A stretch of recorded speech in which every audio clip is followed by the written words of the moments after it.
আসসালামু আলাইকুম আপু। আপনি হচ্ছে আমাদের ডিআইইউ ট্রান্সপোর্টটা যে বিগত 2 বছর ধরেই হচ্ছে ইউজ করছেন, তো এখানে আপনি কি সুবিধা বা কি অসুবিধা সেটা হচ্ছে আপনি একটু যদি আমাদের জানাতেন আপনার এক্সপিরিয়েন্সটা। প্রথমত আমি একদম আমার ফার্স্ট সেমিস্টার থেকে ইউজ করতেছি। তো যখন বলছে যে প্রত্যেক সেমিস্টারে মানে একসাথে ওরা একটা পেমেন্ট নিয়ে নেবে, তো আমার ফার্স্ট অফ অল এটা পজিটিভ সাইড লাগছে, কারণ রেগুলার একটা টাকা দিয়ে টিকিট কেনা, ওখানে যাতায়াত করা একটু হ্যাসেল।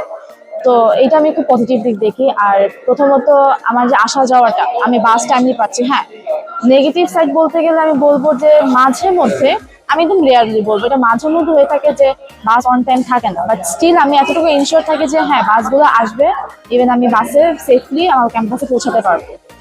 আর এখানে আর এখানে হচ্ছে মূলত যে সব পজিটিভ দিকে থাকবে বা সব নেগেটিভ দিকে তা না, প্রত্যেক কিছুরই সবকিছুরই নেগেটিভ পজিটিভ দুই সাইডই থাকে।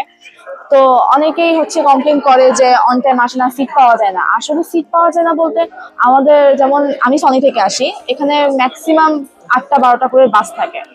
তো আমি নিজে অন টাইম যাই বলেই হচ্ছে বাসের সিটগুলো পাই। যদি আমি অন টাইম না যেতাম বা একটু লেট করে ডিলে করে, অবশ্যই আমার জন্য সিট থাকবে না, বা আমার জন্য আমি এমন কেউ না যে আমার জন্য বরাদ্দ থাকবে সিট।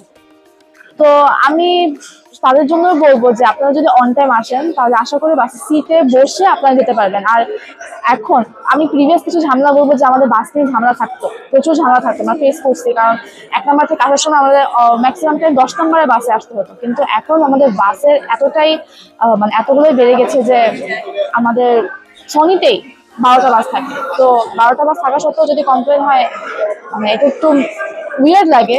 তো আমি আমার পার্সোনাল ওপিনিয়ন যেটা, যে আমি অনেকটাই সন্তুষ্ট ট্রান্সপোর্ট থেকে।